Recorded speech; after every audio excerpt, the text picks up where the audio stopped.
Hello my spinning sirens, and welcome to video 2 of ice dyeing our spinning sirens tote bag. Here is mine finished, in case you forgot what it looked like.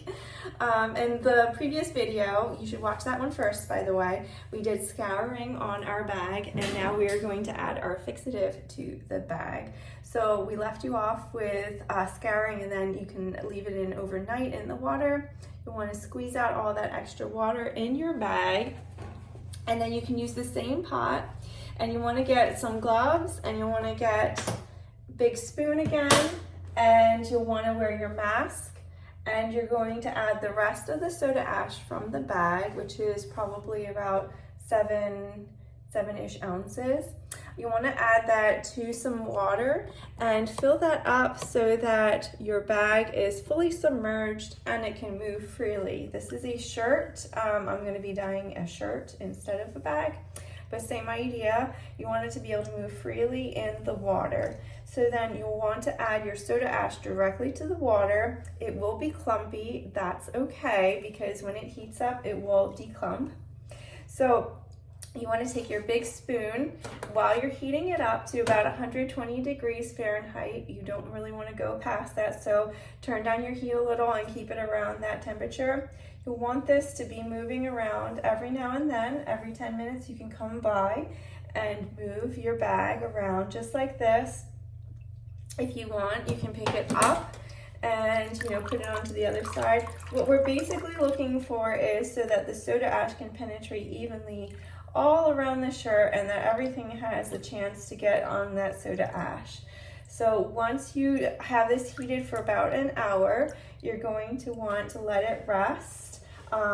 You can immediately start ice dyeing if you want. I would save this water.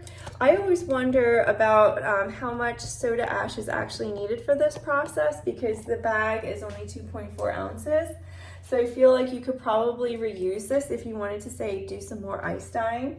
It is a lot of soda ash, I feel like, so maybe if you guys have done this before, or you want to play around and try to reuse the fixative bath, I think you can. So anyway, once you're done with the hour and it's had enough time with the soda ash, you're going to want to wring out all the extra water. Again, you can save it if you want. And then we'll be ready for the actual ice dyeing. So this is my shirt and it's ready to go, and I'm gonna put that aside right now. All right, and then this I might save for later. So the fixative is important for cotton and cotton blends. I don't believe it works as well on wool, but you could give it a shot and see if it works. I do think that you might need to still heat set, but a lot of times the fiber reactive dyes work best on cottons. So I want to talk next a little bit about color theory. So each of you received 4 dyes, different ones. Some of you, they're a mystery and you haven't had them before. And some of you know how to work with the dyes. But what I like to do when I am planning a project is I like to go ahead and kind of play with my dyes. And so this is how I have them in jars just like this. And I like to see how they actually look. And some of them look completely different depending on the makeup of the dye. As you can see, there's lots of little particles in this oxblood red. There's yellows and there's blues and pinks. And this Wedgwood right here has little bits of yellow and gray. So, and then some of them are a little bit more plain, but look how fun that one is. That's fluoro orange and then fluoro lemon on the bottom. So I like to take this time to play with my dyes and layer them how I think I would want them on my bag. So I'm gonna turn around the camera and I'll show you how I like to do that, and then you can experiment first, and then when you're ready and you feel comfortable with it, then we can actually do the ice dyeing part, okay? Okay, so for this step, you'll want a dropper, you'll want a spoon, you'll want your gloves, you'll want your mask, and you'll want some water as well as your dyes from your containers. So go ahead and put on your mask and put on your gloves. The gloves will protect your hands from the dyes. They will eventually come off your hands if you don't use the gloves, but sometimes it takes days. Ask me how I know. And last thing you'll need is a little paper towel. So these are just standard paper towel sizes, and I like to fold them in half. All right, and then put on your mask. And then you're going to want to take dropper into the water and put a little section of water right in the middle, semi-middle, if you want to do 2 drops, depends. So we just want like a little damp surface, but we don't want it overly damp. You should be working on a surface that doesn't have food. If you do have food in this area, you want to maybe put down a shower curtain or something to protect underneath, because the dyes will stain, especially wood. Take your spoon and take your dye here, and we're going to just sprinkle a little. Now these are really potent dyes, so you don't need a lot to do this step. In fact, less is more for most of it, so you can see the size amount of dye I'm going to use here. And you know, that will be enough, I think, for my presentation that I want to do here. So I'm just going to sprinkle that right on top of that wet section. Maybe a tiny bit more, just to give me an idea of what that will look like on fabric. So this one right here, for instance, is called black ice. So I just want to see what particles these are made out of, because these are the fiber reactive dyes. They have the blue label, and they are comprised of many different dyes all at once, and they do really special things when they are introduced to water and speckling, like low water. If you say just dump some of this dye into a pot of water, you're going to get one single color. All right, but if you just do a little bit of water and you let the dye, you know, kind of sit on top and basically speckle, then you're going to get all these like really fun effects. So this right now is black ice. I'm going to do right below this. I'm going to do another section. I'm going to do another color.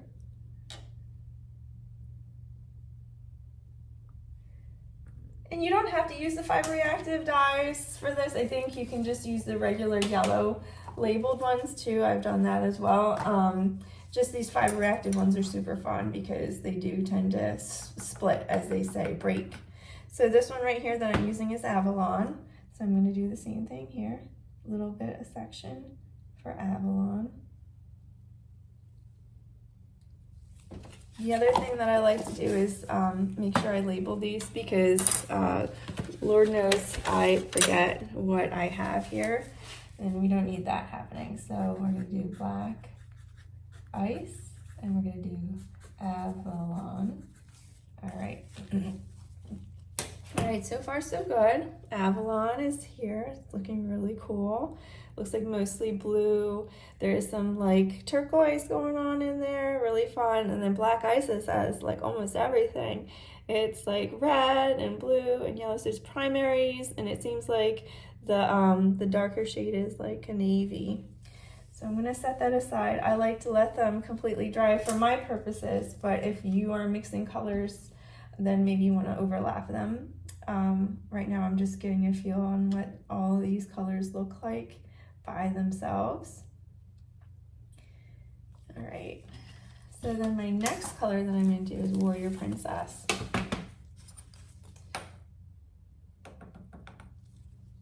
This is probably too much dye. Yeah, I didn't need all that. Okay, so Warrior Princess. I don't know, I need a smaller Sharpie. I don't know if I'm going to see that Warrior Princess. So, ooh, this one's turning out like really cool. Like, look at that. All right, and I'm gonna just set that one aside while it develops. It's kind of like camera, like lens stuff. It's like developing. So, with these in mind, I wonder about. Okay, so I have this really fun one called Radioactive, and I really feel like this one would be pretty amazing next to these, like as a good contrast. So a little bit about color theory.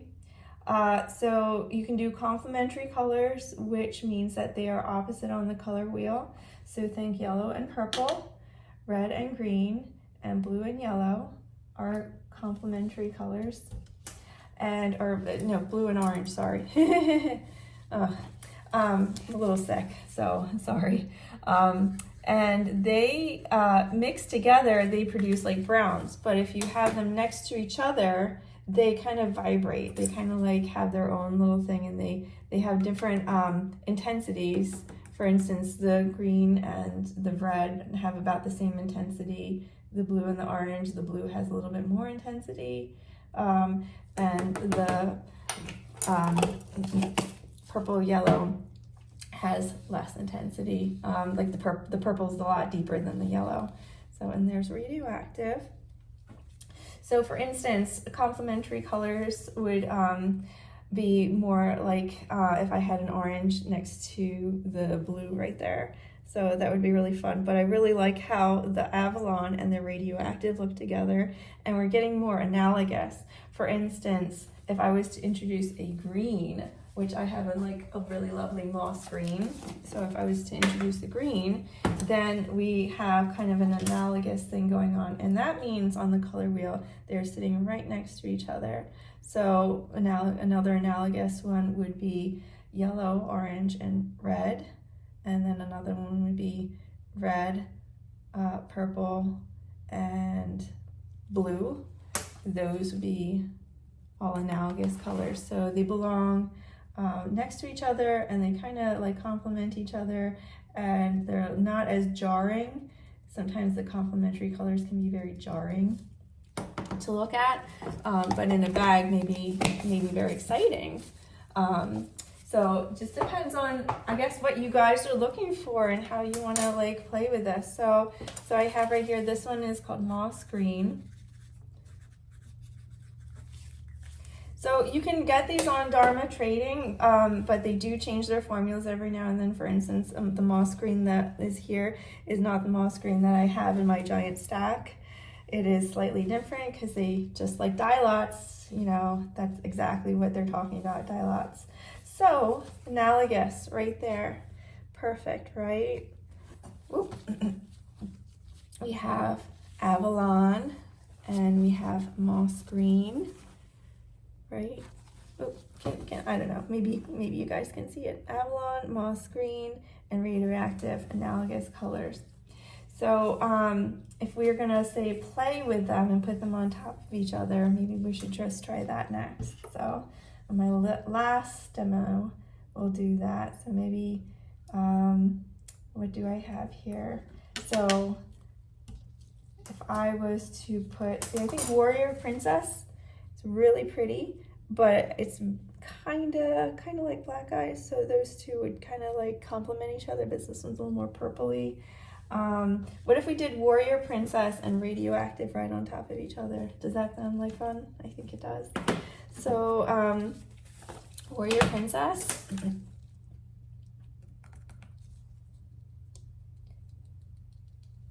All right, we'll do a little of that. And then I'm going to do a little bit of Radioactive.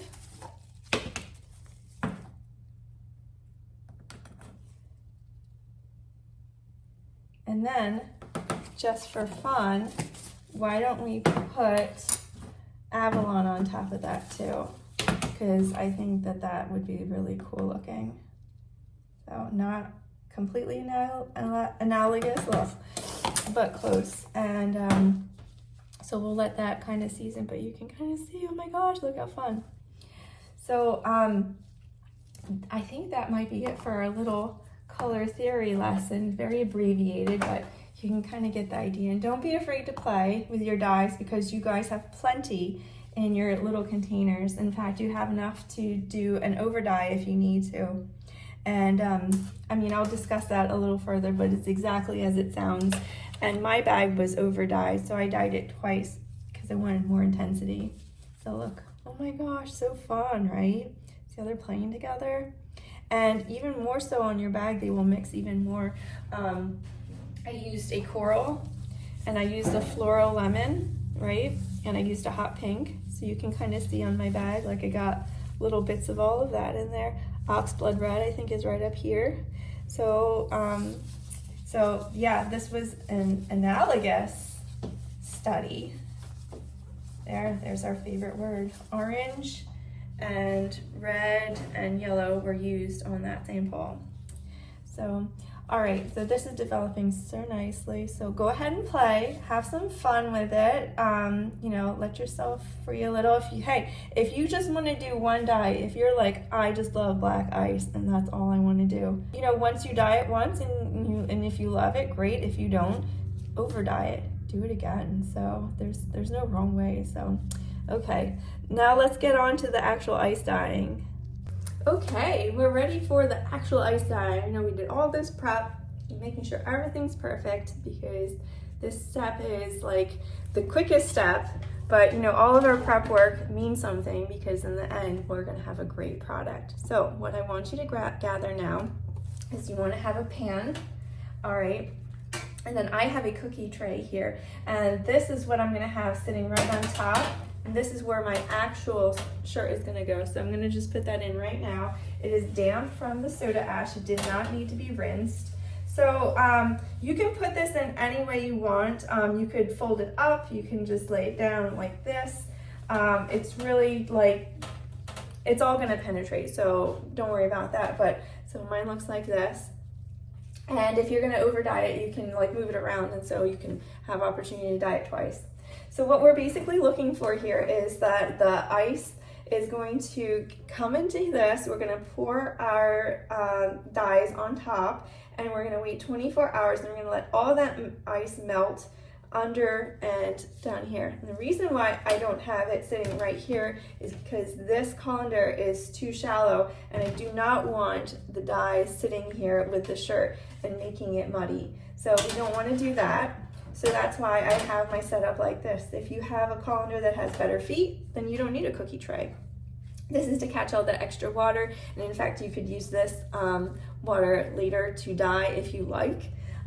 It's perfectly good dye. You don't have to waste it if you don't want to. So I have my ice here. So I don't know how much ice this is, but it definitely fit into a 1 gallon cup here. So, and you can do crushed ice, whatever you have. In fact, in the wintertime, I think some people use snow and that's perfectly fine. I love that. So, and I think Jessica said that she's using Resist with shaving cream. I can't wait to see what that looks like. So once you have your shirt in there or bag, go ahead and put all your ice right on top, and you want a lot of ice. It's really hot today, so this is probably gonna melt faster than 24 hours, but I'm still going to let it sit. And what that does is, instead of rushing this, instead of saying, oh, all the ice is done, I'm good, I'm completed my project, I would let it sit. And the reason is because you will get more pronounced speckling, you'll get more pronounced colors, they will not merge as much when you let it sit. So definitely do that full 24 hours. I mean, what's the rush, right? You know, it's go do something else. So you got all your ice completely covering the entire bag or shirt. And you're gonna wanna put on your mask, okay? So it might be hard to hear me for a little bit, just so you know, but wear your safety mask. And I'm gonna go with Avalon and Moss Green and Radioactive. And like I said before, you guys have plenty of dye, so you don't have to worry about running out of dye. There's plenty of dye for your bag. In fact, like I said, you can do this more than once. So take your spoon and take your dye, just like this, and you're going to sprinkle. And I like to just, I've learned this technique, I really like this. I like to tap right here with my finger, and it really makes a nice disbursement. So, and if you happen to be doing this outside, it's a really good idea because you want to protect your surface underneath. You don't want to have any of that dye accidentally spill on your pretty countertops. If they're wooden, it will absorb it. So I'm going to do about 4 sections, maybe 1 in the middle, of Radioactive, okay? And then I'm gonna do Avalon, which is this gorgeous blue, like a midnight bluey color with like turquoise going on. Ooh, I might add turquoise if I'm gonna over dye this. So I'm gonna do that kind of like I'll skip that one, then I'll do this one right here. All right, and I'll do a little bit more in the middle. Okay, and that's looking good. And then I'm gonna do moss green.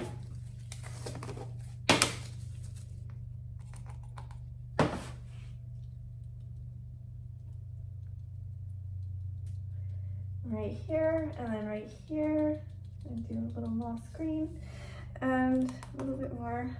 So I barely used up any of the, you each have a teaspoon of each color, that's a lot. So I barely used up, you know, that amount, and so, you know, feel free to play around with your colors. I wonder if I want to add anything else. I'm considering adding something else, and I don't know what. Let me think about it. Let's see here. What do I have? I do have bright aqua. Bright aqua is pretty awesome. I have chartreuse. I have floral lemon. And I have fuchsia, indigo, camel. Camel's an awesome color. Black cherry. Let me see here. I think I want to do brilliant blue. I think I want to do a little bit of that. Brilliant blue is super cool looking. I'm gonna just kind of like a little ribbon in here.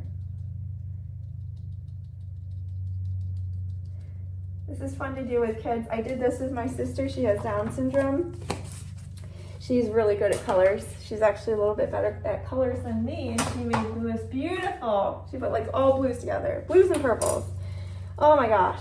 Avalon, and I believe Black Ice and Warrior Princess, she put those three together. They were phenomenal. So, and we used that to over dye some cotton towels that were a little stained, but like clean, but stained. So anyway, we're going to let this sit, and I might let this sit outside just for fun. So you can see how much coverage I have. All right, and we're just gonna let this sit, don't touch it. And outside is perfectly fine. And then we're going to come back in 24 hours. And that step here, I'm going to just move this over here because I know I look crazy with my mask on. So, okay.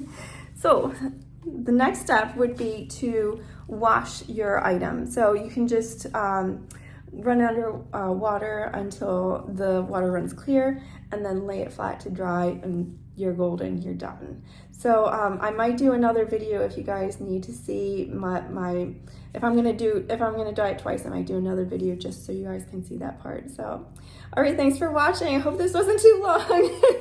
And yeah, I have a lot of tips and stuff, but you know, I've been doing this for a while, so you know, bonus for you guys, get all the tips on how to do ice dyeing.